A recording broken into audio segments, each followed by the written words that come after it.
오늘 말씀은 시편 65편 1절로 13절입니다. 요절은 11절입니다. 한번 읽어봅시다. 11절. 주의 은택으로 한 해를 관시우시니 주에게로는 기름방울이 떨어지며. 말씀의 제목은 은혜의 하나님, 영광의 하나님입니다.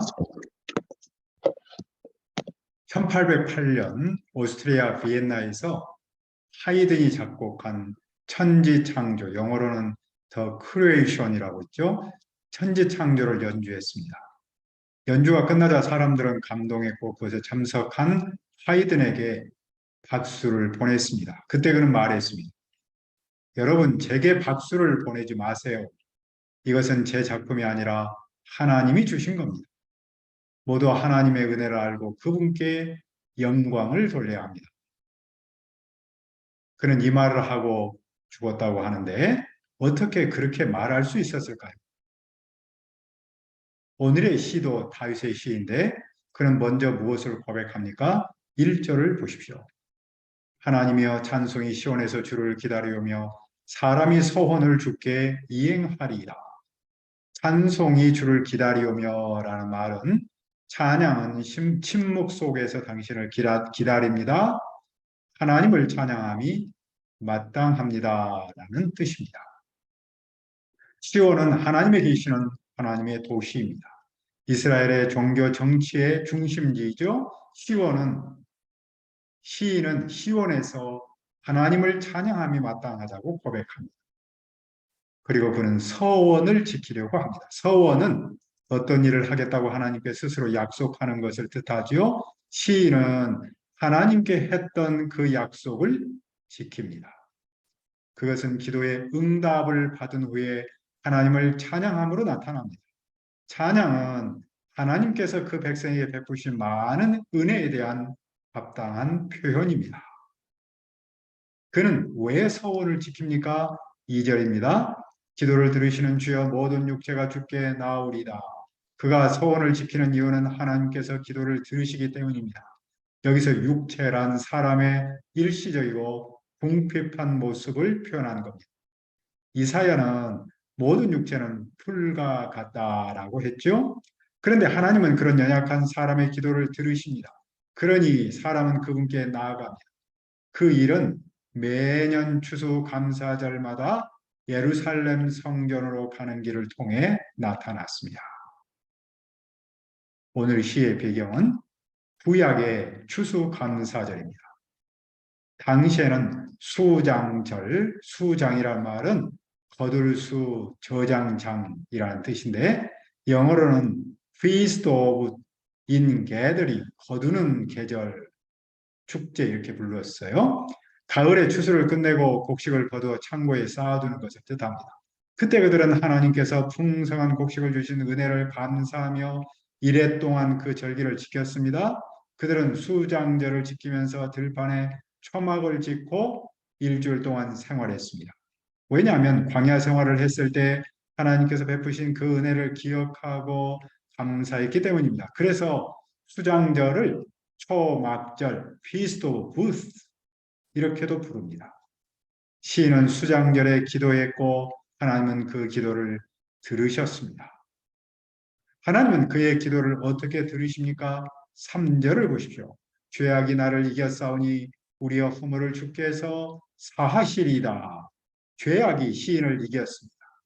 시인은 많은 죄를 지었습니다. 그러나 하나님께서 그 허물을 덮으십니다. 하나님께서 그 죄를 용서하십니다. 그러므로 누가 복이 있습니까?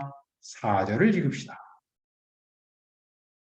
주께서 택하시고 가까이 오게 하사 주의 뜰에 살게 하신 사람은 복이 있나이다. 우리가 주의 집 곧 주의 성전의 아름다움으로 만족하리이다. 주님께서 선택하고 가까이 하여 주님의 뜰에서 사는 사람은 복이 있습니다. 주님께서 죄를 용서하시면 주님과 가까이 하여 주님과 함께 살 수 있습니다. 그런 사람이 가장 행복한 사람입니다. 왜냐하면 아무리 물질이 넉넉할지라도 죄가 있으면 행복하지 않기 때문입니다. 우리가 잘 아는 새 찬송가 438장은 이렇게 노래합니다. 우리 한번 들어볼까요?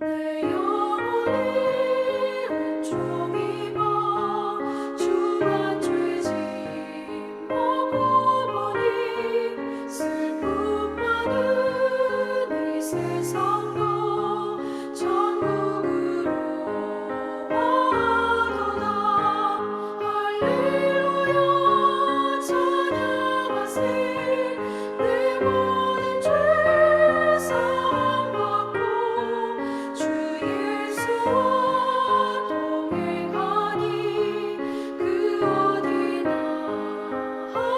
하늘나라 주의 얼굴.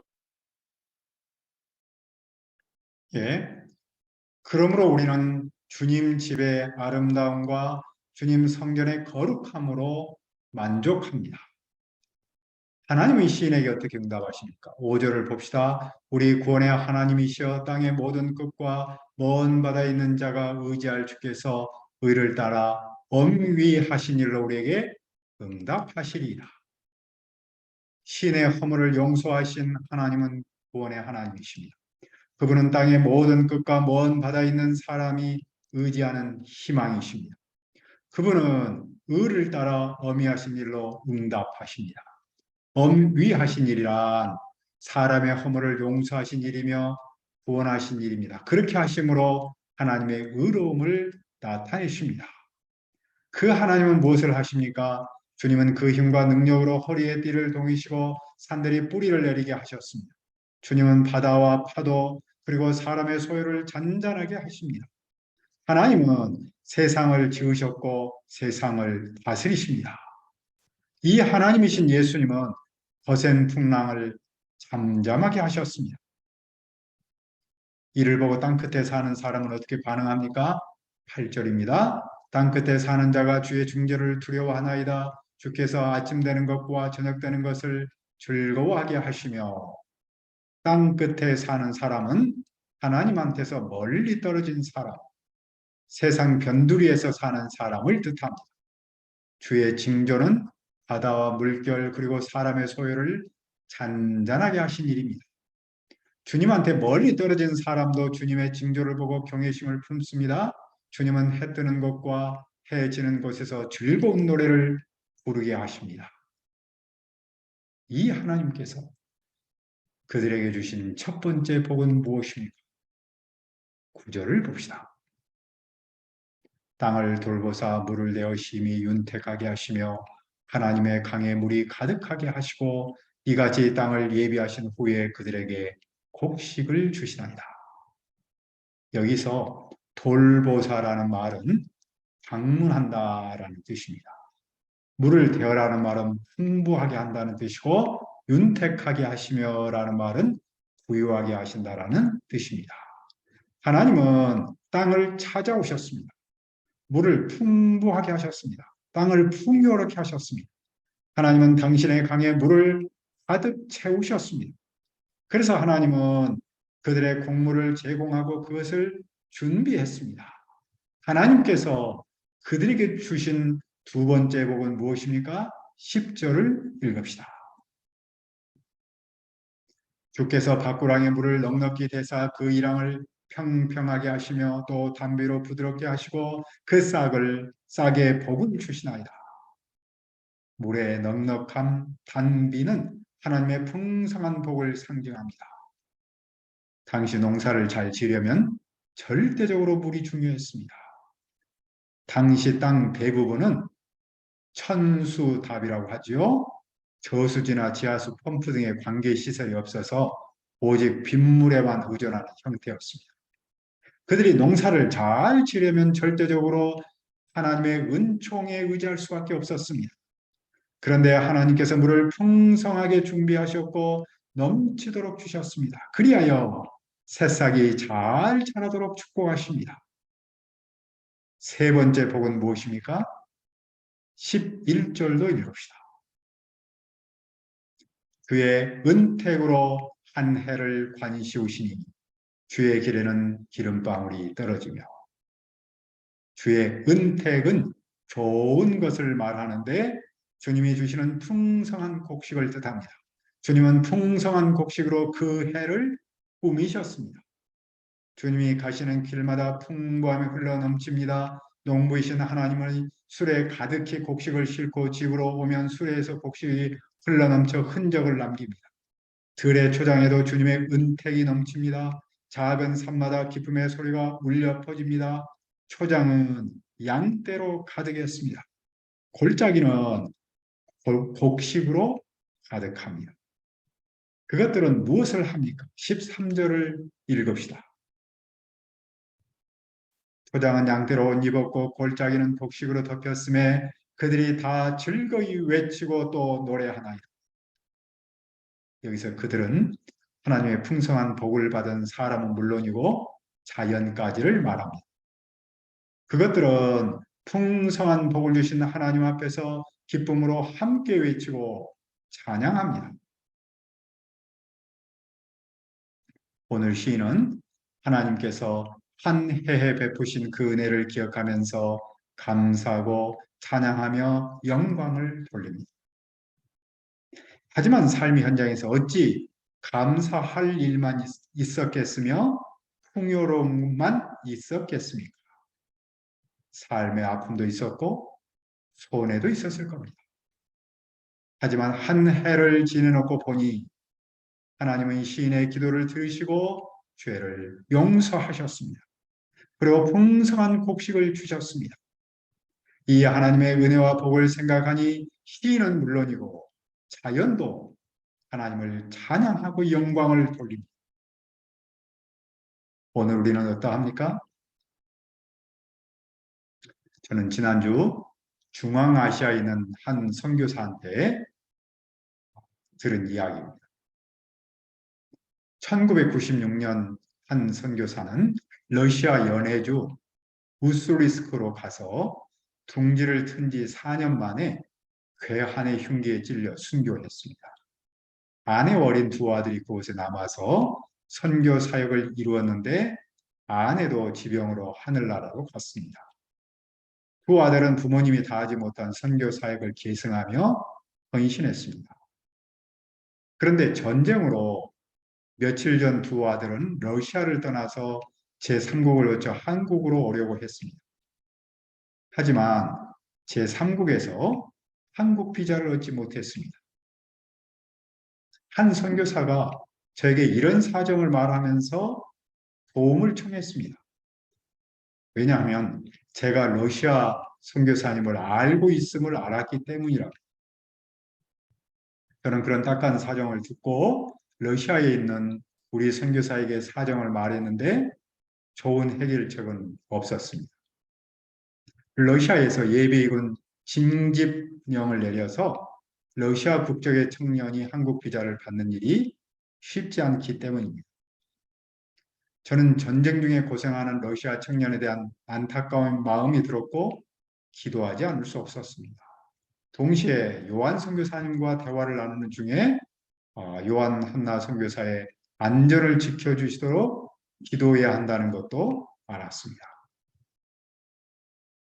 그러면서 오늘 우리에게 하나님은 어떤 분인지 생각합니다. 우리는 그동안 삶의 현장에서 저런 문제를 만났습니다. 문제 앞에서 아프고 싫을 때도 있었습니다. 우리 주변에는 아직도 코로나19로 인한 우울감, 즉 코로나 블루를 겪는 사람이 있습니다. 복음 사역 현장도 그 후유증이 큽니다. 인간적 렌즈로 보면 감사보다는 답답함이 앞섭니다. 은혜의 하나님보다는 불편한 하나님을 더 생각할 수 있습니다. 넘치는 복을 주시는 하나님보다는 크고 작은 문제를 주시는 하나님만 생각하기 쉽습니다. 하지만 시인의 기도와 찬양의 렌즈로 보면 어떠합니까? 하나님께서 우리의 기도를 들으시고 여기까지 인도하셨습니다. 누군가가 말했습니다. 믿음으로 사는 길은 어려움을 만나지 않음이 아니다. 어려움을 이길 힘을 공급받는 것이다. 그렇습니다. 하나님은 우리의 기도를 들으시고 아픔을 치유하시고 문제를 이길 힘을 주십니다. 그리고 삶에서 복도 주십니다.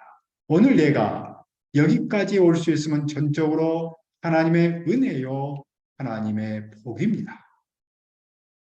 그러므로 우리의 하나님도 은혜의 하나님이시고 영광의 하나님이십니다. 우리도 시인처럼 그분의 은혜를 알고 그분을 찬양함으로 영광 돌리기를 기도합니다. 은혜로우신 아버지 하나님, 우리가 삶의 현장에서 만나는 문제 앞에서 좌절하고 아파하고 힘들어할 수 있습니다.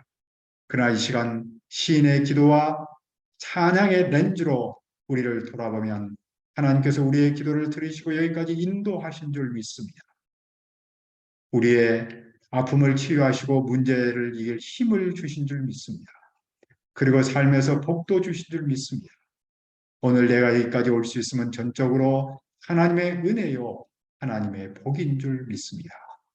그러므로 오늘 우리도 주님의 은혜를 알고 주님을 찬양함으로 영광 돌리도록 도와주시옵소서. 감사하고 예수님의 이름으로 기도합니다. 아멘.